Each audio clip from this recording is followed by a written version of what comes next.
Bilis naman. Yan ang ating pag-usapan ngayon mga idol. Kumusta po kayong lahat? Ayan, sa mga bago pa lamang po sa ating channel, please do me a favor. Please do subscribe and click our tiny notification bell so that you'll be updated every time we have a new upload videos. Disclaimer din po, ang video po natin ay para lamang po sa may bukas ang kaisipan at may malawak na pang-unawa. Kung wala po tayo nito, maaari na lamang pong mag-skip at mamili ng mga videos na nararapat para sa inyo.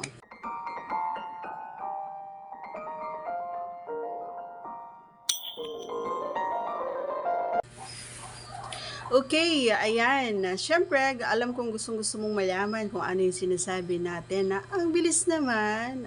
Diba? Alright, so ano nga ba yung sinasabi natin mga idol?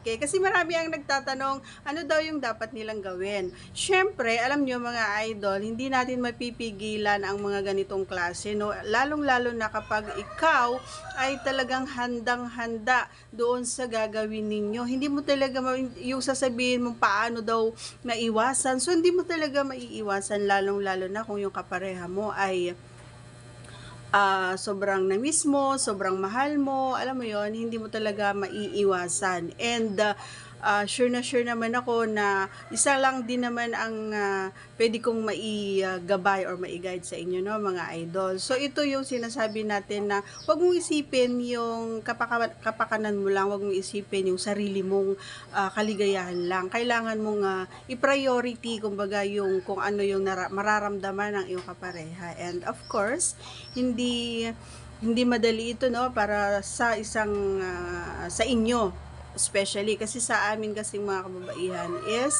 talagang kayang-kaya nating maiwasan yon yung mabilis kasi nga mostly of us is talagang medyo matagal, ano, hindi naman katagalan pero for me masasabi kong matagal talaga ako, depende na lang din doon sa pagtatrabaho mo. Okay, so always remember mga idol, kapag gusto mo na maiwasan na mabilis, kailangan mong unahin or isipin or alam mo yon yung i-priority kumbaga yung kapareha mo. Hindi pwede na yung pagmamadali ganun, hindi pwede yon. So unang-una pwede ka namang mauna na muna ganyan. So anong ibig kong sabihin, kailangan mong gamitin ang inyong mga kamay ganyan. So yung mahiwagang kamay natin pwedeng magtrabaho yan para makasabay naman ang iyong kapareha. Ayun.